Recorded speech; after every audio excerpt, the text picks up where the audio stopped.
The air inside the trailer reeked of stale coffee and cheap lavender air freshener. Ava sat at the wobbly kitchen table, both hands cradling her 5-month pregnant belly, eyes fixed on the pile of overdue bills Lorraine had just thrown in front of her. The flickering fluorescent light overhead cast uneven shadows on the peeling linoleum floor. Outside, cicadas chirped in rhythm with the distant rumble of pickup trucks rolling down the dusty road of Willow Creek, a small town in Ohio where dreams slowly withered away. "See this, Ava?" Lorraine's voice was sharp as a blade, her manicured nails tapping out a rhythm on the table. She was a gaunt woman pushing 50, with stiffly teased blonde hair and lipstick red as blood beneath the fluorescent light. "Electricity, water, your daddy's hospital bills. You think I print money?" Ava's throat tightened. Her father, Tom, had passed away 3 months ago. Pancreatic cancer, swift and cruel. He'd been the only steady thing in her life, the one who taught her how to change a tire and laugh through tears. Now all that was left was this trailer, a mountain of debt, and Lorraine, the woman who married Tom 2 years ago and never let Ava forget she wasn't her real daughter. "I'm trying, Lorraine," Ava said softly, barely above a whisper. "I have shifts at the diner and—" "Trying?" Lorraine scoffed, tossing a credit card statement onto the pile. "Your potato frying tips won't cut it. And don't even get me started on that thing in your belly. What the hell were you thinking, letting that useless Caleb knock you up?" Ava's cheeks burned. Caleb, her high school boyfriend, had vanished the moment she showed him the positive pregnancy test. She'd been naive, believing he'd stick around. Now at 22, she was alone, and her dreams of community college and becoming a nurse were buried under the crushing weight of reality. Lorraine leaned in, eyes glinting, with something Ava couldn't quite place. Maybe calculation. "Lucky for you, I found a solution. A loan to wipe this all clean, but it needs your signature." Ava frowned, her hand instinctively resting on her belly as the baby gave a light kick. "A loan? But I don't have any credit. Who would lend to me?" "Don't worry," Lorraine said, pushing a brown folder across the table. "This is a special arrangement, a private lender. They just need a few signatures, some standard paperwork, a power of attorney form, a few financial transfer documents. You sign, we get the money, and these bills disappear. You want a safe place for your baby, don't you?" Ava's stomach twisted. Lorraine's voice had that off tone again, like the time she borrowed grocery money and came back with a new purse. But what choice did Ava have? The electricity had been cut off twice last month, and the hospital kept sending collection notices from her dad's final days. She couldn't lose this place, not when it was all she had left of him. "What kind of documents?" Ava asked, reaching for the folder. Lorraine snatched it back, smiling tightly. "You don't need to read every word. It's all legal. My friend at the notary office checked it. Just sign where I marked." She flipped it open, revealing a stack of papers, each flagged with bright yellow tabs reading, "Sign here." The first page was titled Power of Attorney, but the content was dense and filled with legal jargon Ava couldn't make sense of. "I'm not sure, Lorraine. Shouldn't a lawyer look at this?" Lorraine scoffed. "A lawyer? With what money, Ava? Your diner tips." She softened her tone, leaning in closer. "Look, I'm trying to help you. Your dad would want me to take care of you. This is how I'm doing that." Ava's eyes burned. She wanted to believe Lorraine, wanted to believe someone, anyone, had her back. But her father's voice echoed in her head. "Always read the fine print, sweetheart," making her hesitate. Still, the bills loomed large, and the baby kicked again, a reminder of the future she had to protect. "All right," Ava whispered, taking the pen Lorraine handed her. Her hand trembled as she signed, her signature shaky on the lines. Lorraine's smile widened, and she snapped the folder shut. "Good girl," Lorraine said, standing up. "I'll file this tomorrow. You'll see. Everything's going to be fine." 2 days later, Ava stood inside the Willow Creek Town Hall, a squat brick building with flickering lights and a faint, musty smell. She wore her only clean dress, a faded blue sundress that fit snugly over her baby bump. Lorraine had dragged her here, claiming it was to finalize the loan. But as they waited in a cramped office, Ava's unease grew. The notary, a bored-looking woman with a nameplate reading Doris, kept glancing at Lorraine with a strange, familiar smirk. "What exactly are we doing here?" Ava asked, shifting on the hard plastic chair. Lorraine didn't look up from her phone. "Just wrapping things up. Don't make a scene." Before Ava could press further, the door opened and Doris returned, this time with a man in tow. He was tall, early 30s maybe, with dark hair that fell across his forehead and patchy stubble on his jaw. His clothes, faded flannel and worn jeans, looked like they belonged to better days, but his eyes were sharp, steel gray, like they could see through walls. He had a weathered backpack slung over one shoulder. "This is Leo," Doris said curtly. "The other party to the agreement." Ava blinked. "Other party? To what?" Lorraine shot her a warning look. "Don't start, Ava. It's part of the arrangement." Doris handed Leo a clipboard with a form. He scanned it quickly, unreadable, then signed with practiced ease. Ava caught a glimpse of the title, Civil Marriage Authorization. Her heart stuttered. "Marriage," she blurted, her voice loud in the tiny room. "What is this?" Lorraine grabbed her hand, her nails digging into Ava's skin. "Keep your voice down," she hissed. "It's just paperwork, Ava, a formality to secure the loan. Leo here is taking on the debt. You should thank him." Ava's head spun. She looked at Leo, who met her eyes for a brief moment before turning away. His silence made her nervous. Why would a stranger, a man who looked like he slept under a bridge, agree to this? And why hadn't Lorraine mentioned marriage? "I didn't agree to this," Ava said, her voice shaking. "You said it was a loan."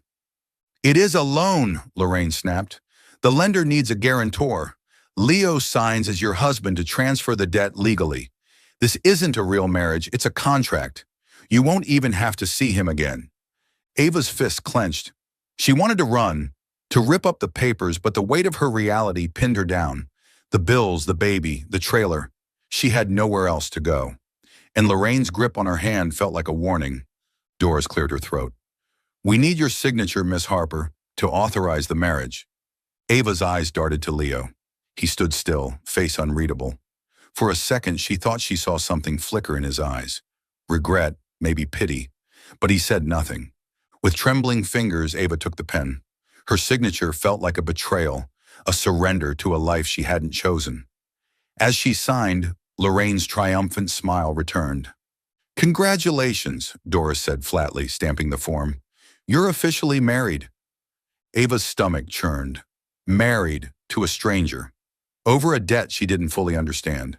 She looked at Leo, searching for answers, but he had already turned away, hoisting his backpack. As Lorraine ushered her out of the office, Ava placed her hand on her belly, where the baby kicked again. She didn't know who Leo was or why he'd agreed to this. But one thing was clear. Her life had just changed forever.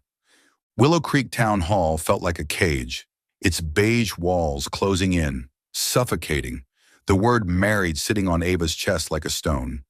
Behind the counter, the notary Doris flipped through documents, each stamp of her seal hitting like a gavel. Lorraine was already halfway to the door, her heels clacking across the tile floor, but Ava's eyes were locked on Leo, the stranger who was now her husband. He stood near the exit, an old backpack slung over one shoulder, his wrinkled flannel shirt clean but tired looking. His steel gray eyes flicked to her for a brief moment, cold and unreadable, then looked away, his jaw clenched. He hadn't said a single word since signing the marriage authorization form, not even a greeting. Ava's stomach churned. Who was this man, and why had he agreed to this farce? "Ava, let's go!" Lorraine snapped, holding the door open. "You're wasting time." Ava's feet moved on autopilot, her sundress brushing her thighs as she followed Lorraine into the late afternoon heat. Leo trailed behind, the sound of his boots scraping against the pavement. The parking lot smelled of tar and gasoline, with the whine of a lawnmower humming from a nearby yard. Ava glanced at Leo, hoping for a sign, a word, a nod, anything. But he stared at the ground, hands in his pockets. "Where's he going?" Ava asked quietly as they neared Lorraine's battered old sedan. Lorraine rolled her eyes. "With you, obviously. He's your husband now." She stressed the word husband with a mocking tone, as if it were a punchline Ava was too slow to catch. "You two are staying in the rental on Sycamore Street. I arranged everything." Ava's heart dropped. Sycamore Street was the rundown stretch near the old church, where houses sagged under the weight of time. She'd thought Leo would disappear after signing the papers, that this marriage would stay on paper. But living with him, a stranger who looked like he'd just wandered out of a soup kitchen? Wait, Ava said, halting. You never said anything about living together. Lorraine sighed, tossing her purse into the car. What did you think, Ava? That he'd signed to take on your debt and just vanish? The lender needs this to look real. You two stay together until the debt's cleared. It's not like you have to play house. Ava placed a hand on her belly where the baby squirmed. She wanted to argue, demand answers, but the image of those unpaid bills and Lorraine's nails digging into her arm kept her silent. She looked at Leo again. He leaned against a lamppost, staring at the horizon like none of this concerned him. Get in, Lorraine said, sliding into the driver's seat. Leo knows the way. The house on Sycamore was even worse than Ava had imagined. The paint peeled in long strips, the porch stairs groaned ominously, and the front yard was overgrown with scraggly weeds. Dust coated the frosted window panes, and a crooked "For Rent" sign stood half buried in the grass. Lorraine pulled up without cutting the engine. This is your place, she said, handing Ava a set of keys. Don't break anything. I paid the first month's rent. Ava clutched the keys, cold and metallic, in her hand. What about you? I'm staying at the main house, Lorraine replied, meaning her trailer. You think I'm going to cram in with you two? She glanced at Leo, who stood a few feet away, arms crossed. Ava swallowed. But I don't know anything about him. Then ask, Lorraine said with a shrug. He signed the papers, took the debt. That's all you need to know. She stepped on the gas, leaving a cloud of dust as the sedan peeled away. Ava stood there, on the edge of an empty street, feeling like the ground beneath her was falling away. She turned to Leo, who was staring at the house with a blank expression. The sunset cast an amber glow on his hair, but his eyes remained cold, like everything around him was just scenery. Hi, Ava said, her voice trembling. I'm Ava. Leo nodded, just once, without a word. He walked up the creaking steps and unlocked the front door with his own key. He already had one, she realized with a jolt. He disappeared inside, leaving the door open behind him. Ava took a deep breath, her hand rubbing her belly for comfort. We'll be okay, she whispered to the baby, though even she didn't believe it. She stepped inside, the wooden floor groaning beneath her. The house was dark and musty, filled with the scent of damp wood and stale air. The living room was tiny, with a worn-out sofa and a scratched-up coffee table. A single ceiling bulb flickered weakly overhead, casting a dim yellow glow. Leo stood in the kitchen, testing the faucet. He turned it on, listened to it sputter, then shut it off again, still silent. Ava lingered in the doorway, unsure. Have you lived here long? She asked, trying to break the silence. He paused, back still to her. No, he said, his voice low and rough, like it hadn't been used in a long time.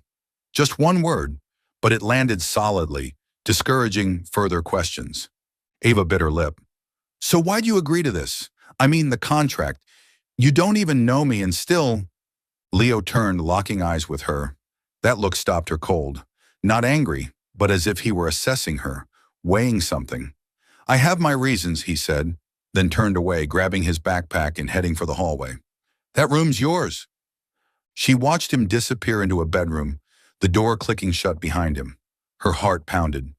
Reasons. What kind of reasons made a man like him, silent, mysterious, seemingly out of place, walk into something like this? She didn't know, but the way he had looked at her, as if he saw something she didn't, gave her chills. Ava dragged her small suitcase into the remaining bedroom. It was bare, just a sagging mattress, a thin blanket, and a crooked wardrobe. She sat on the edge of the bed, dust rising into the air. Outside, the chirping of insects filled the silence, and somewhere in the house she heard Leo moving. A footstep, a creaky door. She held her belly, feeling the baby's heartbeat. It's only temporary, she said, unsure if she meant it for the baby or herself. But as moonlight spilled through the cracked window and lit the worn floor, Ava couldn't shake the feeling that this house, and the man in the room next door, were hiding something far bigger than she could imagine. Every morning, sunlight filtered through the cracked window of the Sycamore Street house, scattering patchy beams across the scarred wooden floor. Ava woke on the old bed, the mattress creaking under the weight of her 6-month belly. Birds chirped outside, their song blending with the wind slipping through the walls. But inside, the silence was heavy, a constant, unwelcome companion. Leo had already left before she woke, just like every day since that bizarre wedding signing a week ago. The house Lorraine had rented on the cheap was a mess. Water stains marred the walls, the kitchen faucet dripped rust, and the old heater in the living room did little more than spit out dusty air. Ava tried to adjust to the place, but every corner reminded her of how fragile everything was. A mother-to-be unprepared, a fake marriage, and a husband who barely said more than 3 words. Leo was a ghost. He left early, returned after dark, his boots dusty and flannel sleeves rolled up. Ava assumed he did manual labor somewhere, probably the construction site near the church where the sound of excavators echoed all day.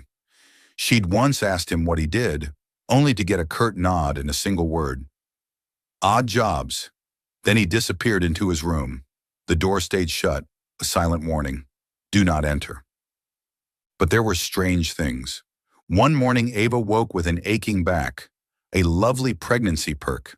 She dragged herself into the kitchen, planning to heat water, only to find a kettle already warm on the stove, steam still rising.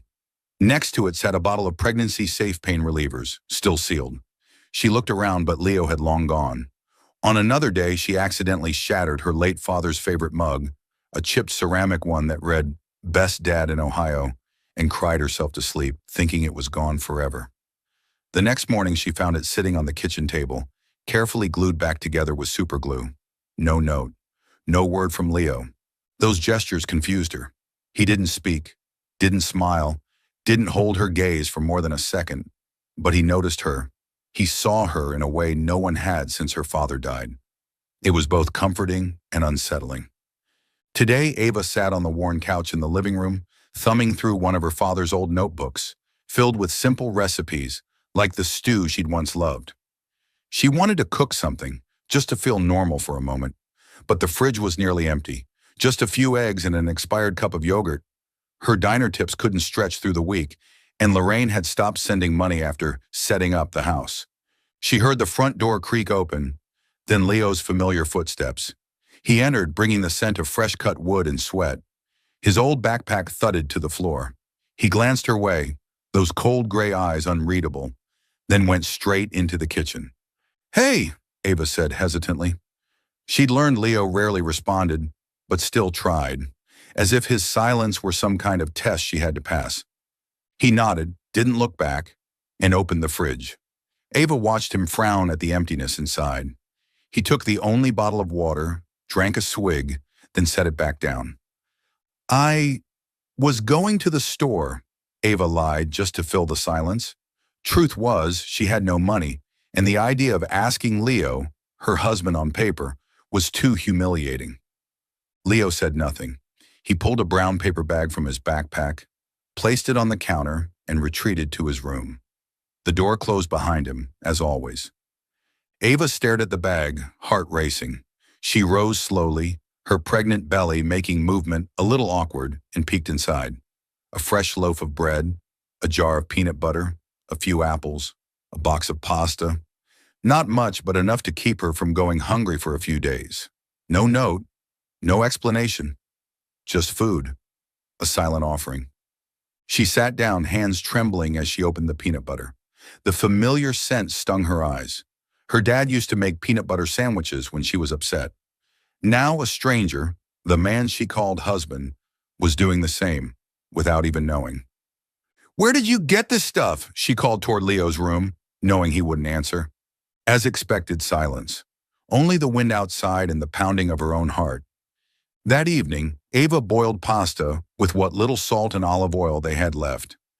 She made a small plate for Leo and left it on the kitchen table with a scrap of paper that read, "Thank you." She wasn't sure he'd eat it, but she needed to do something, no matter how small. While she was washing dishes, back aching again, she heard footsteps behind her.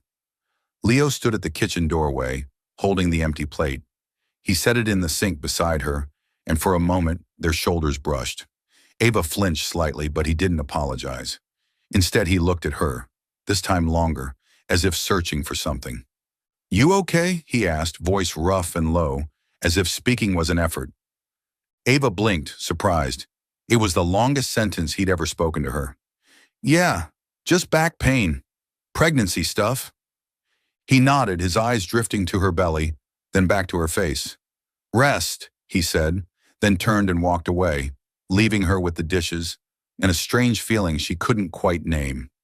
That night, as Ava lay in bed listening to the hum of insects outside the cracked window, she thought about Leo. He wasn't the husband she'd ever imagined. No one dreamed of a marriage born from debt and lies.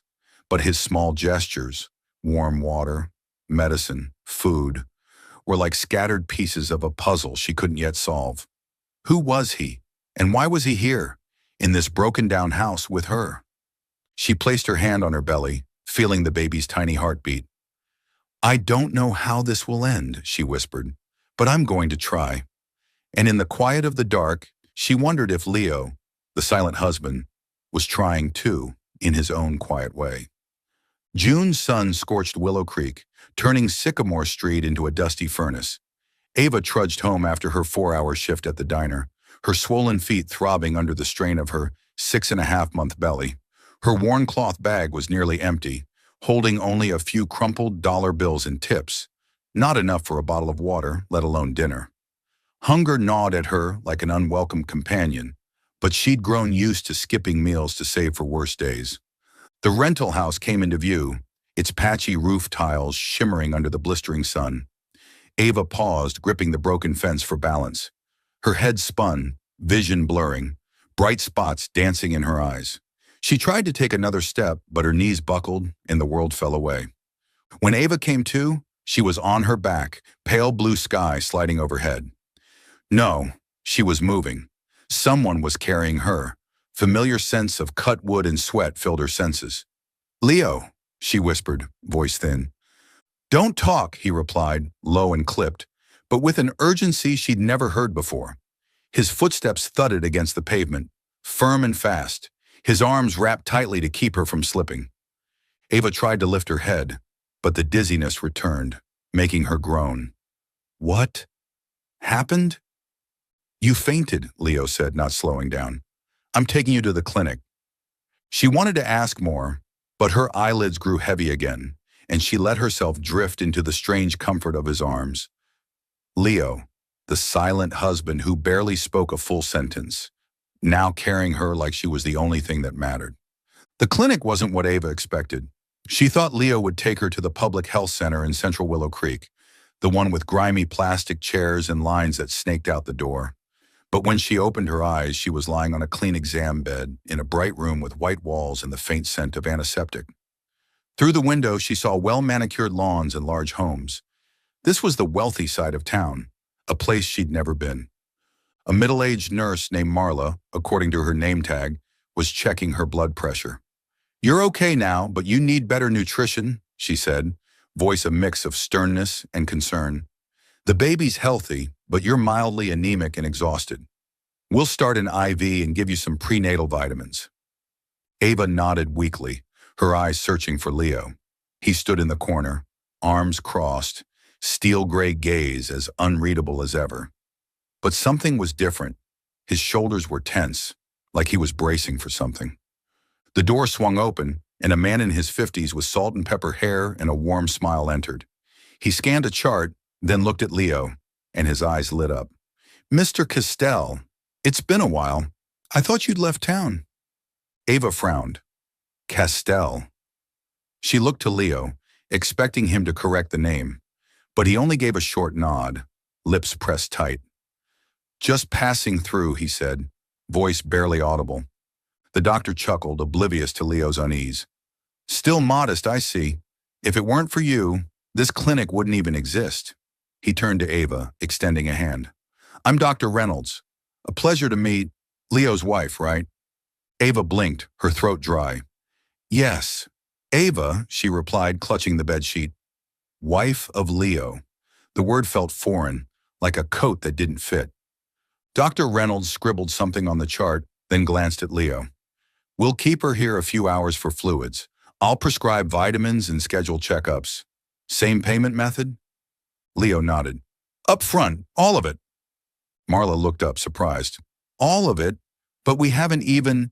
No deposit, Leo interrupted, his voice calm but firm. He pulled a sleek black card from his shirt pocket, no logo, just a glint of power, and handed it to Marla. She hesitated, then took it and exited the room. Ava stared at him, mind spinning. This man in a threadbare flannel shirt, living in a rundown rental, had just paid for her treatment without blinking. And Castell, that name echoed in her mind like a puzzle piece that didn't belong. You know them? She asked, voice raspy with fatigue. Leo glanced at her, his expression impossible to read.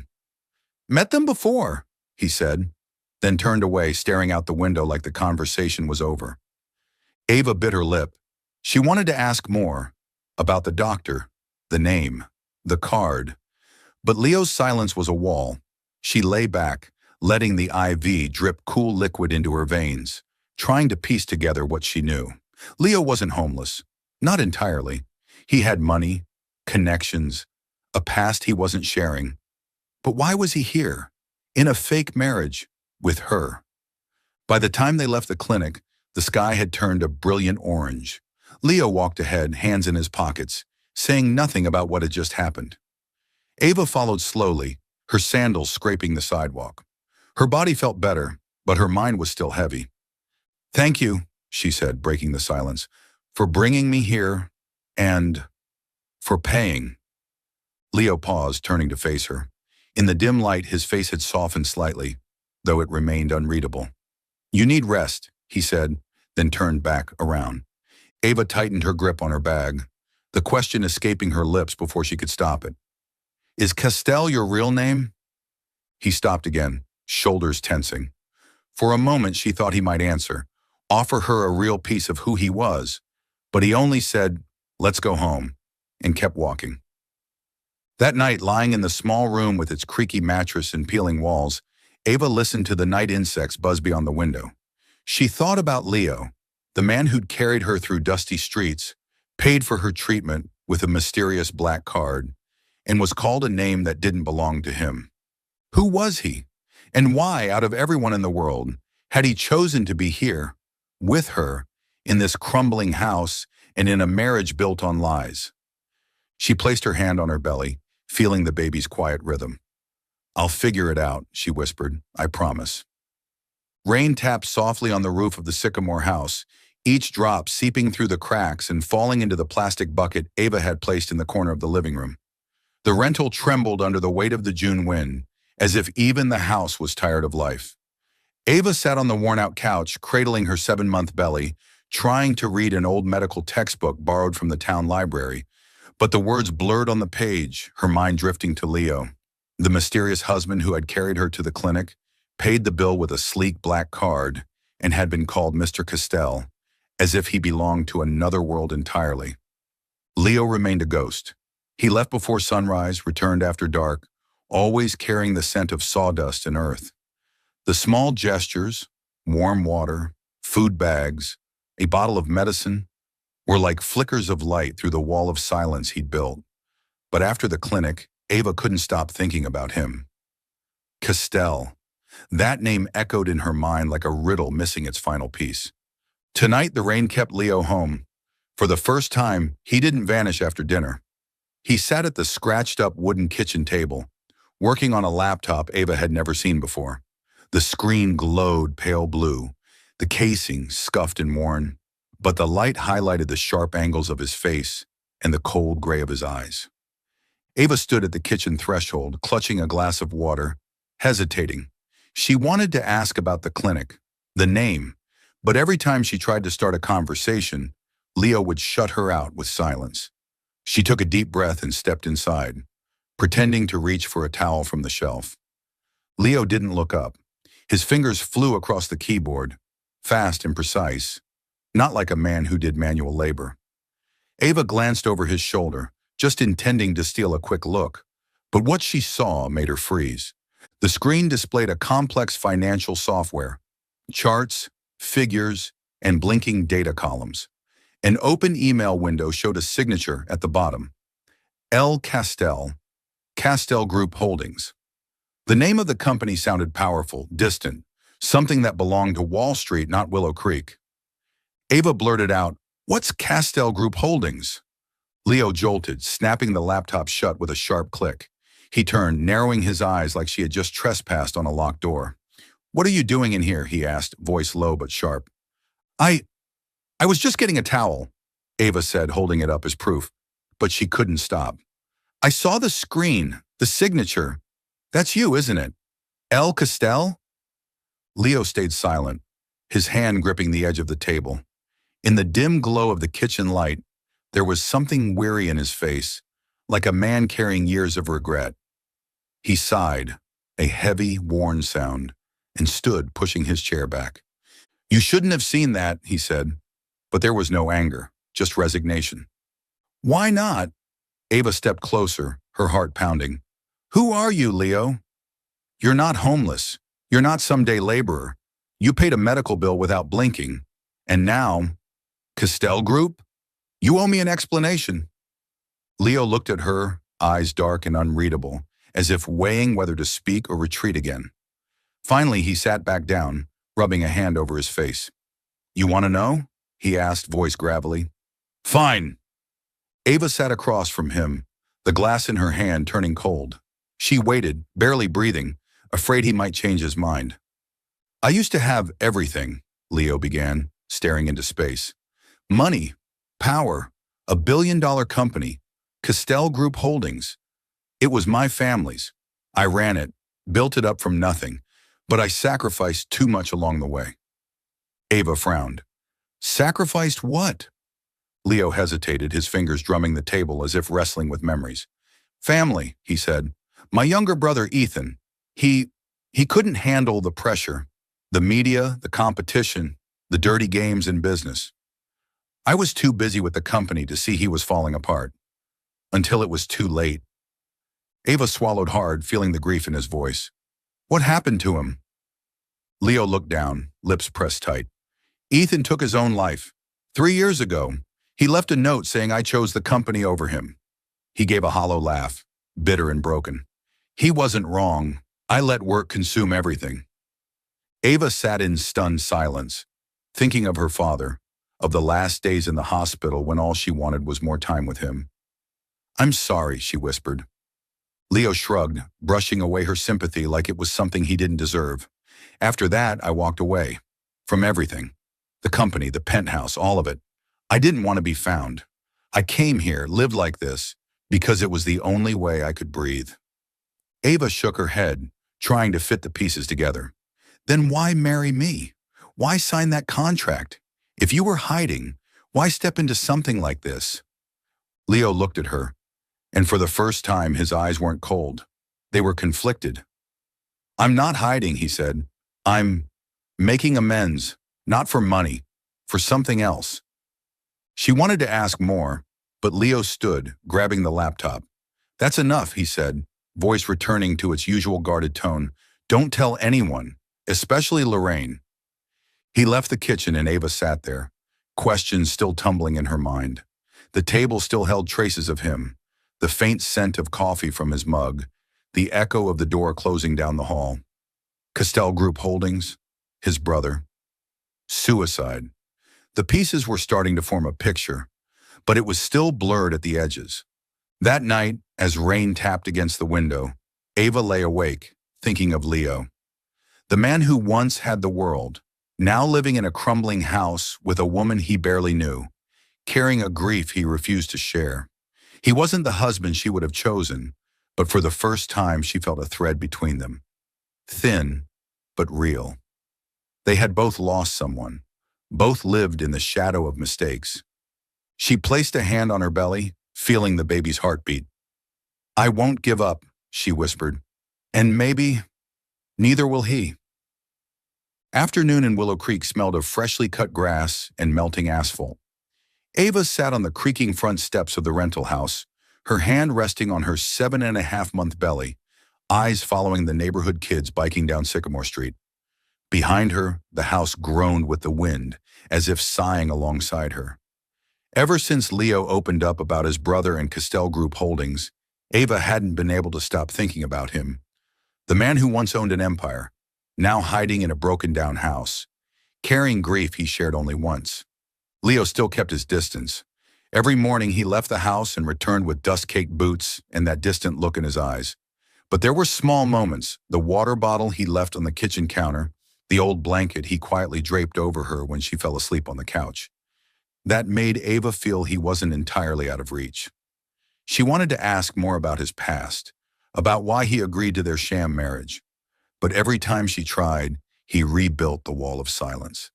Today, Leo was home, rare. He was fixing the leaky kitchen faucet, the clinking of the wrench echoing through the peeling walls. Ava was just about to bring him a glass of water when she heard tires screeching outside. A sleek black SUV, far too polished for Willow Creek, pulled up in front of the house. The door opened and a man stepped out, mid-50s, silver hair slicked back, dressed in a perfectly tailored gray suit. He eyed the house with thinly veiled distaste, then knocked firmly on the door. Ava opened it, gripping the water glass tightly. "Hi, can I help you?" The man smiled, but his eyes were sharp as blades. "I'm looking for Leo. Leo Castell. He lives here, doesn't he?" Ava blinked, heart kicking in her chest. Castell. The name again, like a secret that refused to stay hidden. Before she could respond, Leo appeared behind her, drying his hands with a rag. "Richard," he said, voice low and cool. "What are you doing here?" Richard chuckled and stepped inside without waiting for permission. "Still the same, Leo. Always making people guess." His eyes slid to Ava's belly. "And this is—" "My wife," Leo said flatly. "Ava." Ava gave a small nod, feeling like a stranger in her own home. Richard raised an eyebrow but didn't press. "We need to talk," he said to Leo. "Privately." Leo glanced at her, a quiet signal. She hesitated, then stepped back toward the kitchen, but not far. She stood just behind the thin wall, ear pressed to the wooden paneling, listening as rain began to patter outside. "Leo, you can't keep running," Richard said, his voice low but firm. "Castell Group is on the edge. A group of shareholders is pushing for a merger with Triton Capital. If it goes through, your family's company will be gutted. Everything your father built, gone." A chair creaked. Leo must have sat down. "It's not my problem anymore," he said. "I left." "Left?" Richard scoffed. "You think walking away solves anything? You're still the largest shareholder. Only you can call an emergency board meeting and stop this. Come back, Leo. Just once." Silence. Ava imagined Leo's jaw clenched, eyes hard like stone. "No," he said finally. "I'm done with that world." Richard sighed. "Because of Ethan? Leo, what happened wasn't your fault. You can't keep punishing yourself." Ava held her breath. "Ethan, Leo's brother, the one who had taken his own life." "Don't say his name," Leo snapped, his voice cutting like glass. "You know what happened. The media, the lies. Triton's setup. They hunted Ethan like prey, and I did nothing. I didn't protect him. I won't go back. Not ever." Ava gripped her glass tighter, heart aching. She pictured Ethan, a brilliant young man trapped in headlines, camera flashes, false accusations, and Leo, the older brother, watching it all unravel. Richard spoke softer now, persuasive. "I understand, but if you do nothing, Triton wins. They destroy everything. Is that how you want Ethan to be remembered? As collateral?" A chair scraped. Footsteps followed. "Leave," Leo said, dangerously calm. "Don't come back." The front door opened and slammed shut. Ava heard the SUV engine start, tires screeching away on the wet road. She stepped into the living room and saw Leo standing by the window, hands in his pockets, watching the rain. "Are you okay?" she asked, hesitant. Leo didn't turn around. "You heard it all," he said. It wasn't a question. Ava flushed but didn't deny it. "I didn't mean to, but I want to understand. Ethan, what happened to him?" Leo turned slowly. His eyes were filled with something raw, pain unhealed. He sank onto the couch, rubbing his face. Ethan was a genius, he said, voice hoarse. He designed software for Castell Group, but he was too sensitive for that world. 3 years ago, Triton Capital, our biggest rival, leaked false rumors that Ethan embezzled funds. Lies. But the media didn't care. They hounded him. Cameras, headlines, accusations. He couldn't take it. He ended it. Ava lowered herself onto the other couch cushion, hand resting protectively over her belly. And you blame yourself. Leo gave a bitter laugh. I was his brother. I was supposed to protect him, but I was too busy signing deals, building empires. By the time I noticed, it was too late. He looked at her, eyes dull. That world, money, power, media, it devours everything. I want no part of it anymore. Ava nodded, thinking of her father, of the moments she wished she'd stayed with him longer at the hospital. But if you could stop Triton, save the company, wouldn't that be a way to make it right? For Ethan? Leo shook his head. There's no making it right, only surviving what's left. He stood, walked toward the hallway, then paused at the doorway. You don't understand, Ava. Don't try. The door closed behind him, leaving Ava alone with the rain and a hollow ache in her chest. She thought of Leo, running from a past that chased him anyway. She thought of Ethan, of twisted headlines and a broken family. And she thought of herself, caught in this marriage by chance, yet for the first time, feeling like she and Leo might not be so different. She placed her hand on her belly, feeling the flutter of life inside. I'm going to try to understand him, she whispered, and maybe help him find his way back. Are you still following the story? Please leave your thoughts on the story in the comments below. All your comments are the motivation for us to create better stories. Don't forget to subscribe to Soul Stories. Thank you very much. Summer in Willow Creek was stifling, the air thick with the scent of dry grass and melting asphalt. Ava sat on the kitchen stool, gently rubbing her 8-month belly, her eyes tracing the crack in the wall as if it held the answer to her life. The rented house on Sycamore Street was still as worn down as the day she moved in, but now it bore traces of life. A jar of wildflowers she'd picked near the church, the kitchen table Leo had scrubbed clean, and a faded rug she'd found at a flea market.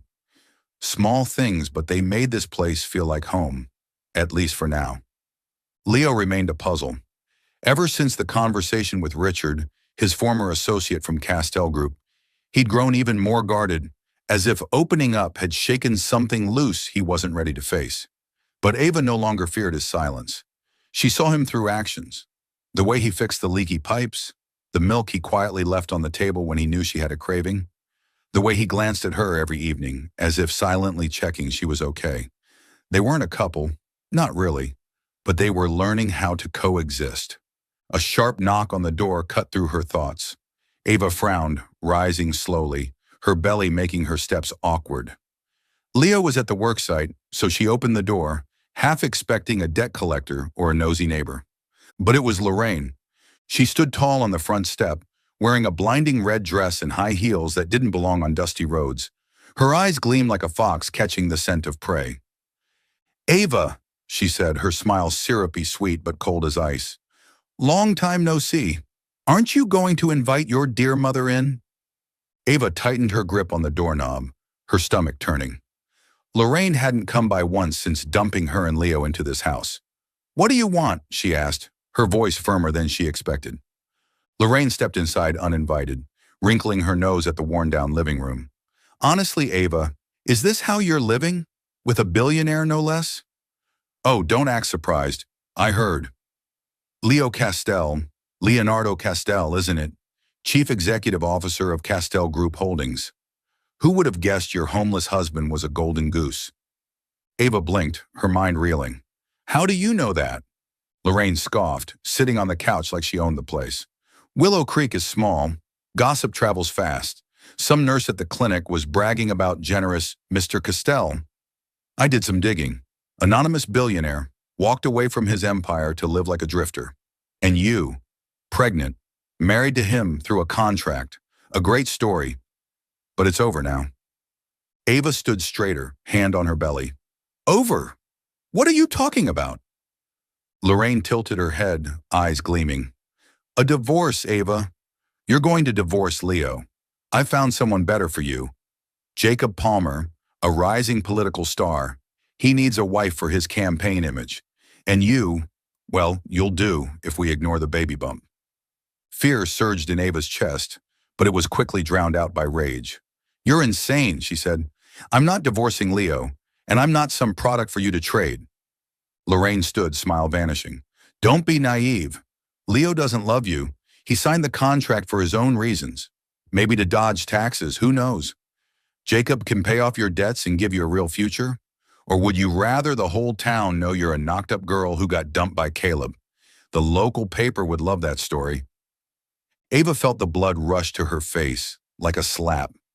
She remembered the nights Lorraine called her a burden, the tears she cried when Caleb left, the loneliness after her father's death. She used to be afraid of Lorraine. She used to let her control everything. But now something had changed. Maybe it was the baby growing inside her. Maybe it was the way Leo looked at her when he thought she wasn't watching. No, Ava said, voice trembling but steady. You want to go public? Be my guest. I'm not ashamed of my baby. Yes, I got pregnant and Caleb left me. But I don't need Jacob. I don't need you. And I sure as hell don't need this town's approval. Lorraine's eyes widened, clearly not expecting a fight. You dare? I'm not done, Ava cut in, stepping forward until they were eye to eye. You tricked me into a marriage contract. You buried me in debt. And now you want to control me again? It ends here, Lorraine. I'm not your puppet. Get out of my house. Lorraine laughed dryly, but her eyes flickered. Your house? The shack? You'll regret this, Ava. Without me, you're nothing. I'm a mother, Ava said, placing a hand over her belly. And that's enough. Leave, or I'll call the police. Lorraine clenched her purse, her face burning red. You'll pay for this, she hissed, then turned on her heel, heels clicking sharply on the steps. The door slammed, leaving Ava shaking, but standing. She sank onto the couch, breath ragged. Tears threatened, but she pressed her lips together, refusing to let them fall. She thought of her father, who always told her she was stronger than she believed. She thought of Leo, whose quiet presence still made her feel safe. And she thought of her baby, who deserved a mother who didn't bow. When Leo returned that evening, rain had begun to fall, dampening his flannel shirt. He paused in the doorway, eyes scanning the room, sensing the shift in the air. What happened? He asked, his voice low and alert. Ava looked up from the couch, still holding a lukewarm cup of tea. Lorraine came by. She knows who you are, Leonardo Castell. She wanted me to divorce you and marry some politician. I said no. Leo's brow furrowed as he stepped inside, dropping his bag. Did she threaten you? She said she'd expose me. Tell everyone I got pregnant before marriage. Ava's voice was calmer than she expected. But I'm not scared. I told her I wasn't ashamed and that I cut ties with her. Leo stared at her, something shifting behind his storm-colored eyes, like he was seeing her for the first time. You're sure? He asked. Lorraine doesn't let go easily. I know, Ava said, standing, one hand protectively over her belly. But I'm tired of running. My child needs me strong. And I will be, with or without you. Leo said nothing for a moment, then the corners of his mouth twitched. Just barely, a rare, nearly invisible smile. Good, he said, then turned away. But not before she caught the flicker of respect in his eyes. That night, as the rain tapped against the window, Ava lay awake in bed. She was no longer the frightened girl who had signed a marriage contract in desperation. She was Ava Harper, a mother, a woman learning to stand tall. And while Leo remained a mystery, she knew now she wasn't alone. The storm hit Willow Creek like an uninvited guest, bringing with it sheets of rain and jagged lightning that sliced the sky. The old rental house on Sycamore groaned in the wind, roof tiles clattering, rainwater slipping through cracks to drip onto the floor. Ava lay in bed, one hand resting on her 8.5-month belly, trying to breathe through the nagging back pain that had become her nightly companion in recent weeks. But tonight the pain was different, sharp, rhythmic, urgent, like the baby was pounding on her spine. She bit her lip and inhaled deeply, hoping it was just another Braxton Hicks contraction, the false alarms her doctor had warned her about. But then came another surge, stronger, and a gush of warm fluid between her legs. Her heart raced. Her water had broken. Labor had started, and it was early. And outside, the streets were empty beneath a torrential downpour. "Leo!" she cried, voice trembling, gripping the bed frame. Thunder swallowed her words, but she heard hurried footsteps from the other room. The door flew open, and Leo appeared. Hair tousled, flannel shirt wrinkled, clearly just woken. "What is it?" he asked, eyes scanning her until he saw the panic in her face. "The baby, I think she's coming," Ava gasped. "My water broke." Leo didn't hesitate. He knelt beside her, hands steady on her shoulder, voice low but firm. "Breathe, I'm taking you to the hospital." He stood, grabbed the truck keys from the hook, and came back to help her up. Ava clung to him, each step a battle as contractions built. Outside, the rain poured like a waterfall. Wind whipped branches against the windows. Leo practically carried her to the old pickup truck parked out front, not caring that his clothes were soaked through. He opened the passenger door, eased her in, then ran around to the driver's side. The engine roared to life, tires screeching on the flooded street as they plunged into the storm. "Hold on," Leo said, his eyes locked on the barely visible road. Lightning flashed, illuminating his tense jaw and fierce concentration. Ava gripped the door handle, trying to breathe through the pain. Despite everything, the storm, the contractions, his presence grounded her. The drive to Willow Creek General was nerve-wracking. The wipers squealed across the windshield, struggling to clear the deluge. Several times the truck skidded on the slick pavement. Ava groaned, clutching her belly, fear rising like a tide. "What if we don't make it?" she whispered. "You will," Leo cut in, calm and absolute. He glanced at her, just for a second, but she saw the conviction in his eyes. "I won't let anything happen to you." The hospital glowed like a beacon in the storm, neon lights reflecting in puddles on the pavement.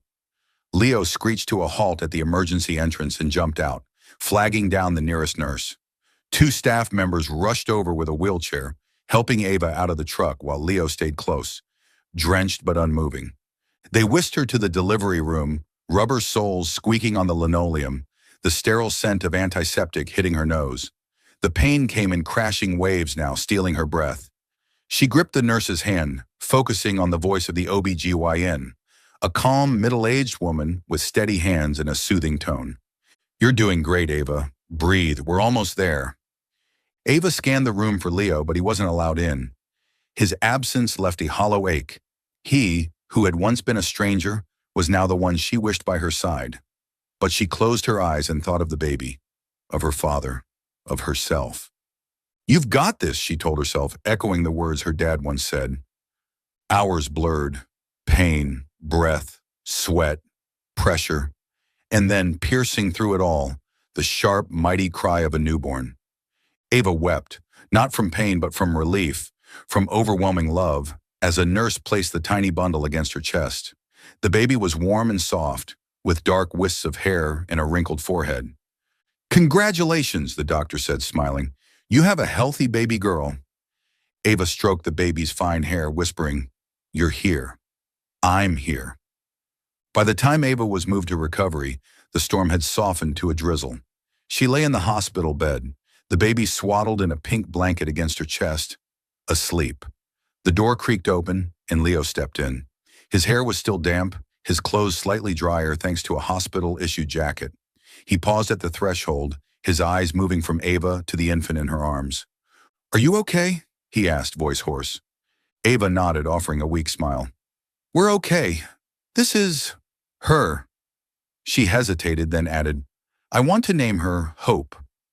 What do you think?" Leo moved closer, gazing at the newborn. For a moment, something flickered in his eyes, something soft, almost sorrowful. Maybe he was thinking of Ethan. "Hope," he repeated, voice quiet. "It's good." He sat in the chair beside her bed. He didn't speak, but he didn't have to. His presence filled the space, steady and calm. Ava looked down at Hope, then up at Leo, and for the first time she felt like they weren't just broken pieces trying to coexist. Their marriage had started with lies, with desperation and contracts, But now here was something real, a child, a connection. "Thank you," Ava said softly, "for getting me here, for staying." Leo looked at her, and for the briefest second, the corner of his mouth curved in one of those rare smiles. "I'm not going anywhere," he said, and in that moment, she believed him.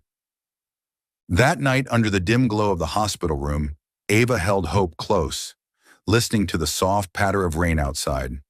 She thought about the past months, the fear, the manipulation, the silence. But now she had Hope, and she had Leo, a man who made no promises but always showed up when it mattered. She didn't know what the future held, but for the first time she felt ready to face it. Autumn wrapped Willow Creek in shades of amber and gold. Dry leaves spun down Sycamore Street, skipping over the porch steps of the old rental house. Inside, the space no longer felt cold. A new rug covered the worn wooden floor. The fireplace Leo had fixed radiated warmth, and 3-month-old Hope's giggles echoed from her wooden cradle in the living room. Ava sat on the sofa, cradling her daughter, softly humming a lullaby her father used to sing. Hope's wide brown eyes stared up at her as if her entire world existed in her mother's arms. 3 months had passed since Hope was born, and Ava felt transformed. She was no longer the frightened girl Lorraine could manipulate, or the shadow of a woman weighed down by loss.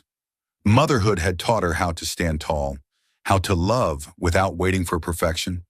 What she hadn't expected was Leo, her husband on paper, once a mystery, now becoming an irreplaceable part of her life. Leo still wasn't a man of many words, but something in him had changed. He no longer left at the crack of dawn. Instead, he stayed to brew morning coffee, fix Hope's crib, or simply sit beside Ava in silence, his steel gray eyes softer now. The confrontation with Lorraine, the birth of Hope, it had chipped away at the walls he'd built. Still, Ava knew parts of him were haunted, by Ethan, by Castell Group, by a world he'd abandoned. One afternoon, while Ava was changing Hope's diaper, Leo appeared in the doorway, a brown envelope in hand. He stood there for a moment, hesitant, as if wrestling with something. "We need to talk," he said, voice low and serious. Ava placed Hope in her cradle, wiped her hands on her apron, and sat at the kitchen table. "What's wrong?" she asked, sensing the tension behind his gaze. Leo opened the envelope, pulling out a stack of papers. "Richard called yesterday," he said, referencing his old friend from Castell Group. "The merger with Triton Capital went through. The company's being dismantled, unless someone steps in. They want me back, just once, to convene the board and reverse it." Ava frowned, recalling Leo's tense conversation with Richard last month. "I thought you didn't want anything to do with that world anymore." "I didn't," Leo admitted, gripping the table's edge. "But if I don't act, Triton wins. They're the ones who destroyed Ethan. I can't let them erase the last thing my family built." Ava looked at him and saw the pain and resolve battling in his eyes. "So, you're going back?" Leo held her gaze. "Only if you come with me," he said. "I can't do it without you, Ava." She blinked, stunned. "Me? Leo, I don't know anything about corporations or finance. I'm just a mom, a girl from Willow Creek." Leo smiled, genuine, rare. "You're the woman who stood up to Lorraine, who gave birth to Hope, who turned this house into a home. You're stronger than you think. I need you, not as a prop, but as my partner." Ava fell silent, heart racing. Partner. The word rang like a promise, a door opening to a future she never dared imagine. She thought about her journey, from manipulated girl to confident mother, from a fake marriage to something quietly real. She didn't need Leo to rescue her. She wanted him because she loved him. Love that had grown slowly, through shared silences and small acts of care. "Okay," she said at last, her voice steady. "I'll go, but I want to do something. For women like me." Leo raised an eyebrow. "What do you mean?" Ava took a deep breath. "A foundation for single mothers, women trapped like I once was. I want to give them support, a way out, a future. If we're returning to your world, I want to leave my mark too." Leo looked at her, pride gleaming in his eyes. "Deal," he said, offering his hand. Ava took it, feeling the warmth of his palm, And in that moment, she knew. They were no longer just husband and wife on paper. Weeks later, Ava and Leo stood in a bright office high above Cleveland, 3 hours from Willow Creek. Castell Group Holdings occupied the 30th floor of a glass tower overlooking the glimmering surface of Lake Erie. Ava, in a simple blue maternity dress, held Hope snug against her chest in a sling. She felt small amid the suits and the clatter of keyboards, but Leo, dressed now in a crisp white shirt and slacks, still held her hand and anchored her with his presence. The board meeting was intense. Leo, sharp and composed, dismantled the Triton merger with facts, documents, and a confidence that didn't need volume. Ava sat quietly in a corner, watching him command the room. When the meeting ended, the board unanimously voted to cancel the merger. Castell Group had been saved. Afterward, in Leo's private office, he turned to her. "How are you holding up?" he asked, gently brushing Hope's dark hair. "I'm proud," Ava said, smiling, "and ready. I've been researching nonprofit structures. I want to call it the Hope Foundation, for her and for Hope." Leo nodded, pulling a folder from his drawer. "I had the lawyers draft this. The foundation will be funded through Castell Group, but you'll run it. It's yours, Ava." Ava looked at the paperwork, tears welling in her eyes. She was no longer the girl who signed Lorraine's contract without reading. She was Ava Harper, mother of Hope, a woman who chose to love Leo, not for his money or power, but because he had stood beside her through the storm. That night, in their hotel room overlooking the city lights, Ava cuddled Hope as Leo wrapped an arm around them both. He whispered, "I don't know how to love, Ava, but with you and Hope, I'm learning." She smiled, placing her hand over his heart. "Love can be learned," she said, "and we've got a lifetime to practice." Bottom of form. The following autumn, Willow Creek glowed in a riot of crimson maples and golden light. The wind carried the scent of dry grass and warm sugar cookies from the town bakery. The small square in front of First Presbyterian Church, once home to forgettable local festivals, was now beautifully decorated for a momentous occasion: the wedding of Ava Harper and Leonardo Castell. No more courthouse contracts, no trembling signatures made under pressure. This time, they were marrying for love. Inside the church's bridal room, Ava stood before the mirror. Her ivory wedding gown, simple yet elegant, hugged her figure, now slimmer since giving birth to Hope. Her brown hair was loosely braided, adorned with tiny wildflowers like the ones she used to pick along Sycamore Street. She smiled. She was no longer the frightened girl from a year ago, but a mother, a woman who loved Leo with her whole heart. Hope, now over a year old, toddled around in a pale pink flower girl dress, hugging Ava's leg. "Mama," she chirped, holding up a white daisy. Ava bent down and kissed her daughter's cheek, her heart swelling. Hope was her light, her reason for standing up to Lorraine, her bridge to Leo. The door creaked open and Marla, the nurse from the clinic, stepped in, eyes twinkling. "You look radiant, Ava," she said, adjusting Ava's veil. "The whole town is outside. Nobody ever imagined the homeless guy would throw a wedding like this." Ava laughed. "Didn't they call him the masked lunatic once?" Marla nodded, grinning. "Now they call him a legend. Ready?" Ava took a deep breath, hugged Hope once more. "Ready?" The square was packed, hundreds of Willow Creek residents, staff from Castell Group, and mothers from the Hope Foundation, the nonprofit Ava had started to support single moms. Wooden benches, wrapped in ivy and daisies, flanked the aisle. A long table offered spiced cider and autumn pastries. In the center, a floral arch waited. Beneath it stood Leo. He wore a deep gray suit, hair neatly styled, yet still held the quiet simplicity of the man who once wore flannel in a rundown house. His steel gray eyes lit up as Ava stepped out, holding Hope's hand, accompanied by the gentle strings of Canon in D. The crowd fell silent, then erupted in applause. Ava's cheeks flushed, but her gaze never left Leo, the man who was once a mystery and now meant everything to her. As she reached the arch, Leo scooped up Hope, who giggled and tugged at his tie, earning laughter from the crowd. He handed her to Marla, then took Ava's hand, eyes fixed only on her. "You look beautiful," he murmured, voice warm and low. "You're not so bad yourself," she whispered back, smiling. The pastor, a kindly older man, began the ceremony. He spoke of love, of new beginnings, of how God brings together the most unlikely pieces. Ava listened, her mind drifting to the courthouse a year ago. The cold room, the shaky signatures, Leo's silent gaze. Now his hand was steady in hers, his presence a constant through every small moment. Warm water, peanut butter sandwiches, the storm that brought hope into the world. When it came time for the vows, Leo surprised everyone by kneeling. From his pocket, he pulled out a simple silver ring with a small pearl. Gasps rippled through the crowd, and Ava covered her mouth, tears welling up. "Ava Harper," Leo began, voice strong yet tender, meant only for her. "I used to think I had nothing left to give. I ran from my past, from myself. But you and Hope, you gave me a reason to stay, to learn how to love. I can't promise you the world, but I promise to spend my life making you happy. Marry me, this time, for love." Ava nodded, tears streaming down her cheeks. She took a breath, then answered, voice shaky but clear. "Leonardo Castell, our marriage started with lies, with fear and debt. But today I choose you, not because I need you, but because I love you. I want to build a life with you, with hope, with every messy, beautiful moment." The crowd erupted into applause. Some wiped their eyes. Leo slid the ring onto her finger, and she did the same for him.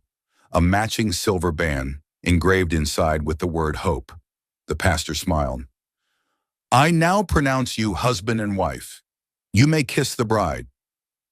Leo pulled her into his arms and kissed her, soft and deep, as if the world had narrowed to just the two of them. Hope clapped from Marla's arms, and daisies filled the air as the crowd cheered. The reception was filled with laughter and music. Willow Creek residents danced to country songs played by a local band. Children darted around, cookie crumbs on their faces.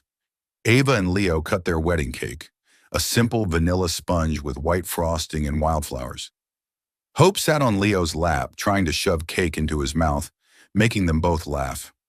Richard, Leo's old friend, raised a glass of cider as he approached. "You've surprised me, Leo," he said with a grin.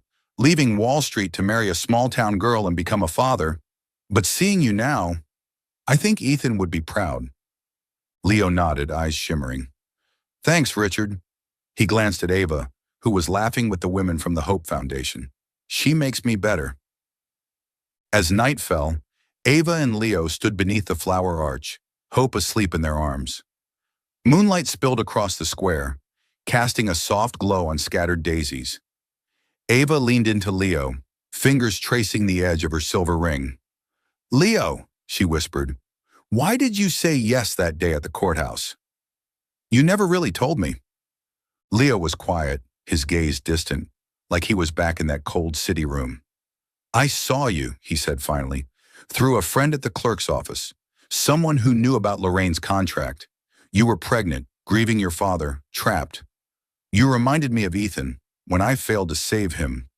I thought, if I helped you, even just on paper, maybe I could make up for a piece of that. But you gave me more than I ever expected. You gave me hope, and you." Ava smiled, a tear sliding down her cheek. "Then I guess we both paid our debts, in our own way." Leo kissed her forehead, whispering, "No more debts, just love." And they looked down at their daughter, then at each other, knowing that while their past was marked by pain, debt, loss, lies, their future was rooted in truth and in the love they had slowly, bravely learned. And beneath the starlit sky of Willow Creek, they stepped into their new life, hand in hand, with hope lighting the way.